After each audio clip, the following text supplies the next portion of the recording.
గంగా లే గంగా, గంగా లే. ఊరుకో చిన్న. గంగా అత్తయ్య గారు మాలతి వెళ్ళి తొందరగా నిమ్మకాయ తీసుకురా. ఏమైంది ఊరుకో నాన్న, ఊరుకో చిన్న, ఊరుకో. ఏడవకు నాన్న.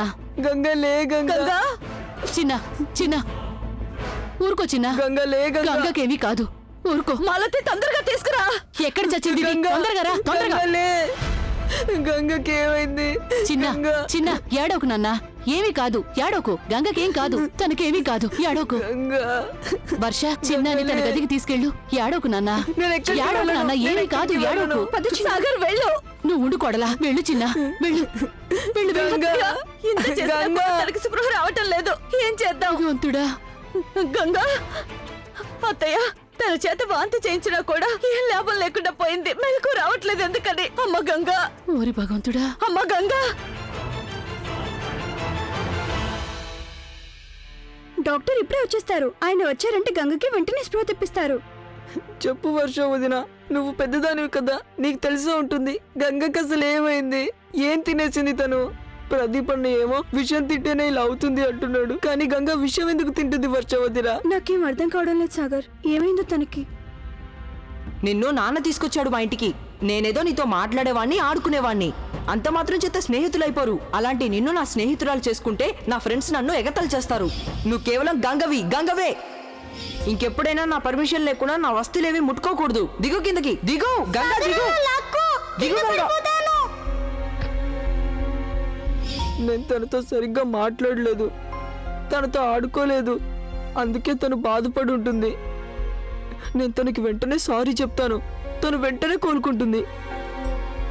కానీ నేను సారీ చెప్పే లోపే గంగ చనిపోతుందా వర్ష వదిన? వద్దు సాగర్, అలాంటి ఆలోచనలు ఏవి పెట్టుకోకు. నువ్వు మంచి జరుగుతుందని ఆలోచిస్తే మంచి జరుగుతుంది.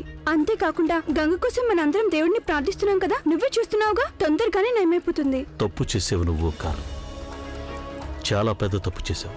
ప్రస్తుతానికి తప్పించుకోవచ్చు. ఈ తప్పును కప్పిపుచ్చుకోవడానికి మరో తప్పు చేయాల్సిందే. అప్పుడే నా మీద ఎవరికి ఏ అనుమానం రాదు. అవునా సాగర్?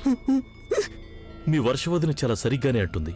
భగవంతుణ్ణి ప్రార్థించుకో, తన మీద నమ్మకం ఉంచు నాన్న. ఆయన అందరికీ మంచే చేస్తాడు, మనకీ మంచే చేస్తాడు. నాకేమనిపిస్తుందంటే మన కుటుంబాన్నేదో దుష్టశక్తి పట్టి పీడిస్తుందని. దాన్ని వదలగొట్టడానికి నేను ప్రయత్నం చేస్తాను.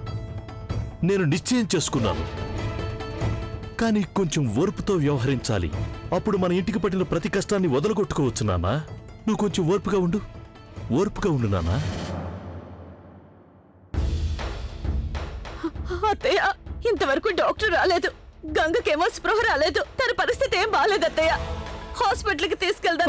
నాకు కూడా పిల్ల గురించి బెంగగానే ఉంది, కానీ పరాయి పిల్ల మోహంలో పడి నేను మా అబ్బాయికే కష్టాలు తెచ్చేటంత గుడ్డిదాన్ని కాదు. వచ్చేస్తాడుగా డాక్టర్ బోస్, రమ్మన్నాం కదా, ఆయనే చూసుకుంటాడు ఆ పిల్లని. అదిగో వచ్చేసాడు. రండి డాక్టర్ గారు. డాక్టర్ గారు రండి, కొంచెం చూడండి ఈ పిల్లకి ఏమైపోయిందో. డాక్టర్ గారు ఈ పిల్ల స్పృహలో లేదు. ఉండండి, చూడండి డాక్టర్ గారు, తొందరగా చూడండి.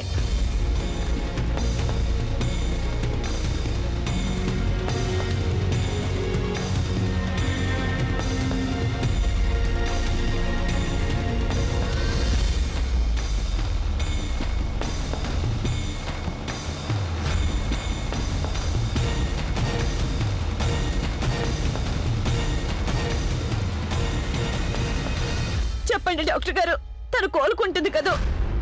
మాట్లాడండి డాక్టర్ గారు. నాడే దొరకడం లేదు. She is sinking. ఏమిటి డాక్టర్ గారు, ఏమిటి మీరు అంటున్నది? నాడి దొరకటం లేదంటే దాని అర్థం ఏంటి? బాగా పరీక్షించి చూడండి, మళ్ళీ పరీక్షించండి. బాగా పరీక్షించిన తర్వాతే చెప్తున్నానమ్మా. నాకేం అర్థం కావడం లేదు. అయితే ఏం చేయాలి డాక్టర్ గారు? డాక్టర్ గారు చెప్పరేంటి? ఒక్క నిమిషం. ఏం చేస్తున్నారు మీరు? డాక్టర్ గారు ఏం చేస్తున్నారు?